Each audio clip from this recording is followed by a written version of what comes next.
ಇನ್ನು ರಾಜ್ಯದಲ್ಲಿ ತಾರಕಕ್ಕೇರಿದ RSS ಜಟಾಪಟಿ. RSS ನಿಷೇಧ ಮಾಡೋದಲ್ಲ, ಕಾಂಗ್ರೆಸ್ನೇ ನಿಷೇಧ ಮಾಡಬೇಕು ಎಂದಿದ್ದಾರೆ. ಮಹಾತ್ಮ ಗಾಂಧಿ ಹೇಳಿದಂತೆ ಕಾಂಗ್ರೆಸ್ನ ನಿಷೇಧ ಮಾಡಿ. ಶಿವಮೊಗ್ಗದಲ್ಲಿ ಶಾಸಕ ಎಸ್.ಎನ್. ಚನ್ನಬಸಪ್ಪ ಹೇಳಿಕೆ ನೀಡಿರುವಂಥದ್ದು.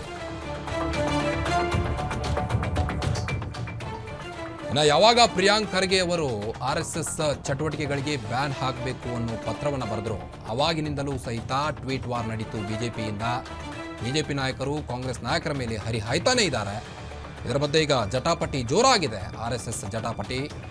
ಶಿವಮೊಗ್ಗದಲ್ಲಿ ಶಾಸಕ ಎಸ್.ಎನ್. ಚನ್ನಬಸಪ್ಪ ಈ ಬಗ್ಗೆ ಹೇಳಿಕೆ ನೀಡಿರುವಂಥದ್ದು. ಸಂವಿಧಾನ ಬಾಹಿರ ಚಟುವಟಿಕೆಗೆ ಕುಮ್ಮಕ್ಕು ಕೊಟ್ಟಿದ್ದು ಕಾಂಗ್ರೆಸ್ ಸರ್ಕಾರ. ಪಾಕಿಸ್ತಾನ್ ಜಿಂದಾಬಾದ್ ಹೇಳುವವರಿಗೆ ಕುಮ್ಮಕ್ಕು ಕೊಡ್ತಾ ಇದೆ ಈ ಪಾರ್ಟಿ. ಈ ನಿಟ್ಟಿನಲ್ಲಿ ಕಾಂಗ್ರೆಸ್ ಧಿಕ್ಕರಿಸಿ ಯುವಕರು ಬಿಜೆಪಿ ಸೇರ್ತಾ ಇದ್ದಾರೆ. ಕಾಂಗ್ರೆಸ್ ಸರ್ಕಾರದ ವಿರುದ್ಧ ಎಸ್.ಎನ್. ಚನ್ನಬಸಪ್ಪ ವಾಗ್ದಾಳಿ ನಡೆಸಿರುವಂಥದ್ದು. ಆರ್ಎಸ್ಎಸ್ನ ನಿಷೇಧ ಮಾಡೋದಲ್ಲ, ಕಾಂಗ್ರೆಸ್ನೇ ಬ್ಯಾನ್ ಮಾಡಬೇಕು ಎಂದಿದ್ದಾರೆ. ರಾಷ್ಟ್ರೀಯ ಸ್ವಯಂ ಸೇವಕ ಸಂಘ ಅಲ್ಲ ಇವತ್ತು ನಿಷೇಧ ಮಾಡಬೇಕಾಗಿರುವಂಥದ್ದು. ಮಹಾತ್ಮ ಗಾಂಧೀಜಿಯವರು ಈ ಹಿಂದೆ ಹೇಳಿದ್ರು, ಕಾಂಗ್ರೆಸ್ ಅನ್ನ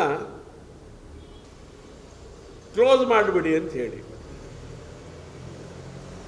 ಕಾಂಗ್ರೆಸ್ ಸಂಸ್ಥೆಯನ್ನು ವಾಪಸ್ ತಗೊಂಡ್ಬಿಡಿ, ಸ್ವತಂತ್ರ ಸಿಕ್ಕಾಗಿದೆ. ಯಾವ ಕಾಂಗ್ರೆಸ್ಸಿನ ನೇತೃತ್ವದಲ್ಲಿ ಹೋರಾಟಗಳು ನಡೀತು,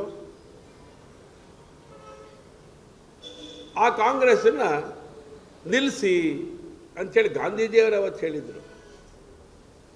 ಆದರೆ ಇವತ್ತು ಬದಲಾದಂಥ ಪರಿಸ್ಥಿತಿ. ಅವತ್ತು ಮಹಾತ್ಮ ಗಾಂಧೀಜಿಯವರು ಹೇಳಿದರು, ಇವತ್ತು ನಾವೆಲ್ಲ ಒತ್ತಾಯ ಮಾಡ್ತಾ ಇದ್ದೇವೆ ಕಾಂಗ್ರೆಸ್ಸನ್ನು ನಿಷೇಧ ಮಾಡಿ ಅಂತ ಹೇಳಿ. ಕಾಂಗ್ರೆಸ್ಸನ್ನು ನಿಷೇಧ ಮಾಡಬೇಕು. ಯಾಕೆ ಅಂತ ಹೇಳಿದ್ರೆ, ಸಂವಿಧಾನ ಬಾಹಿರವಾಗಿ ನಡೀತಾ ಇರೋಂಥ ಅನೇಕ ಚಟುವಟಿಕೆಗಳಿಗೆ ಕುಮ್ಮಕ್ಕು ಕೊಟ್ಟಿರುವಂಥದ್ದು ಕಾಂಗ್ರೆಸ್.